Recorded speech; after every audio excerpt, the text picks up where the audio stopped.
मेरे पास एक पेंडुलम है, यानी एक धात की गेंद जो एक रस्सी से बंधी हुई है। मैं इस गेंद को एक तरफ खींचता हूं और फिर छोड़ देता हूं।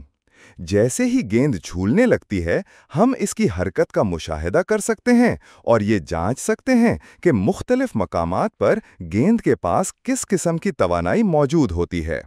आइए इस झूल के 3 अहम मकामात की निशानदही करते हैं: पॉइंट ए, पॉइंट बी और पॉइंट सी। हम गेंद की सबसे निचली पोजीशन पर एक पीली लाइन भी खींचेंगे। ये लाइन जीरो हाइट यानी सिफर बुलंदी को जाहिर करेगी। इसका मतलब ये है कि इस लाइन से ऊपर गेंद जहां कहीं भी होगी, उसके पास कुछ ना कुछ बुलंदी होगी और उसके नतीजे में कशिशी मुमकिना तवानाई ग्रेविटेशनल पोटेंशियल एनर्जी होगी। जब गेंद इस पीली लाइन पर हो तो हम कहेंगे कि उसकी बुलंदी सिफर है। जब गेंद पॉइंट ए पर होती है, यानी एक तरफ की सबसे ऊंची जगह, तो वो लम्हा भर के लिए रुक जाती है। इस मकाम पर गेंद की तमाम तवानाई कशिशी मुमकिना तवानाई की सूरत में होती है, क्योंकि वो पीली लाइन के मुकाबले में बुलंद होती है। जैसे ही गेंद नीचे की तरफ झूलती है और पॉइंट बी की तरफ जाती है, वो तेजी हासिल करती है। पॉइंट बी पर, जो इस झूल की सबसे निचली पोजीशन है, गेंद सबसे ज्यादा रफ्तार से हरकत कर रही होती है।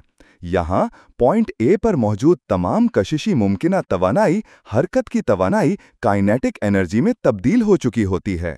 इसके बाद गेंद झूलते हुए ऊपर की तरफ पॉइंट सी की तरफ बढ़ती है, जहां वो दोबारा आहिस्ता हो जाती है।